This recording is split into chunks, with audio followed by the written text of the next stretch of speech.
The absence of President Xi Jinping from the New Delhi summit of the G20 leadership really stands out. There are many people who have raised a lot of questions, but one aspect is that in the past, the premier, that means the Chinese Prime Minister, when they would visit to India, when they would come to India, it would be treated like a bilateral itself. They would be accorded the same levels of a state guest. But Prime Minister Narendra Modi redefining that. The supreme leader or the premier leader gets that, but if he skips a meeting, then the premier doesn't then even merit a bilateral. Li Qiang was present here. The last time around, it would have been a different treatment. Now, the roles have been revised.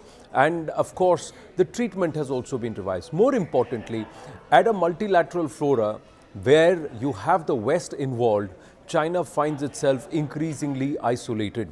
There is a perspective that comes from within China which says that perhaps Xi Jinping is no longer looking to be a part of these, actively a part of these multilateral fora and make a significant impact. And maybe going forward, he may even skip all these multilateral fora or meetings where you would have the West and its impact very clearly registered. Xi Jinping and the CCP are trying to forge their own alliances. They are trying to create a separate system which will allow Chinese hegemony or the China domination. Will that be possible in this current scheme of things or in the current world order? The G20 summit or in Delhi seems to have said that no, China will find itself increasingly isolated. Nations that were being wooed by China or maybe trapped under its debt trap diplomacy now also find a way out, given what India has been able to showcase at the leadership summit that's just concluded in the national capital. What India has been able to do is to get nations to talk to each other and work on a common action plan, set aside their conflicts and differences and focus on what is going to allow the world to collaborate, cooperate and of course grow together.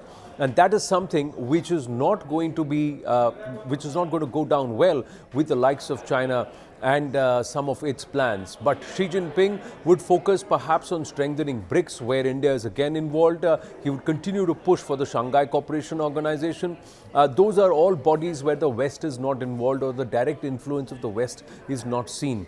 On the other hand, it is also possible that Xi Jinping would slowly start giving the West, beginning with America, the cold shoulder.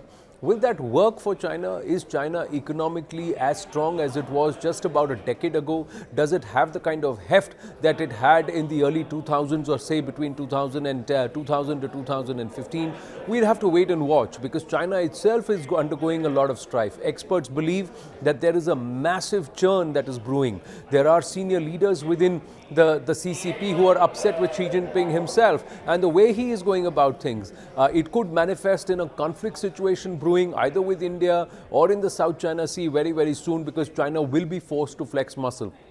Economically, some of its biggest companies are announcing bankruptcy. The entire real estate sector, which was contributing actively to the Chinese GDP, a lot of them are in doldrums. Some big significant ones recently filed for bankruptcy in America. A lot of money from China is going out of China itself.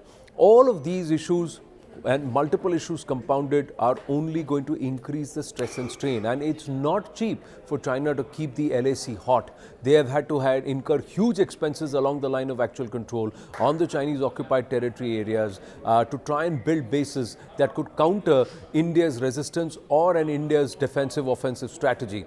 So all of this has only further bled China, which is also looking at markets which are trying to move away from Chinese goods and to look at other possible markets. The economic corridor that's been discussed has also seen the Italian Prime Minister somewhere, as reports suggest, indicate to China that they want to move out of the Belt and Road because they want to work with the India, Middle East, Europe corridor.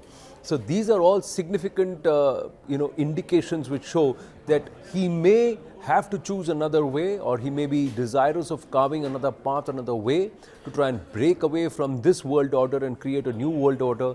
Will he be able to do that? We'll have to wait and watch. It doesn't look very possible or very easy for President Xi Jinping at the moment.